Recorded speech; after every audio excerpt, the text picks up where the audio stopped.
kulanti wacan oo wanaagsan idil ahaantiin baa khiyaaray meel kasto aad nagala socotaan ku soo dhawaada warkii telefishinka bulsho oo aan hadahan oo kale idin soo gudbino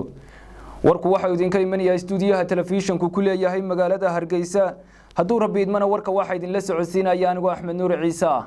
qodobada aad ku maqli doontaan tan iyo intaynu ku guda jirno baahinteena wareedna waxa kamid ah madaxweynaha Soomaaliya Maxamed Cabdilaahi Farmaajo waxa uu ka hadlay xuska sanad guurada ururka SYL madaxweynaha maamul goboleedka Puntland iyo madaxweyne ku-xigeenka maamulkaasi waxa soo kala dhex galay khilaaf xoogan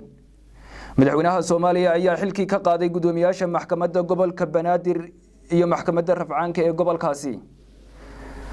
wasiirka beeraha Soomaaliland waxa uu ka digay in dawladda Soomaaliya ay diyaarada u soo dirto buufinta ayaxa ku sugan Soomaaliland dawlad deegaanka Tigrayga Itoobiya ayaa shaaciyay mowqif ku aadan arrimaha doorashooyinka oo ka duwan mowqifka dawladda federaalka Itoobiya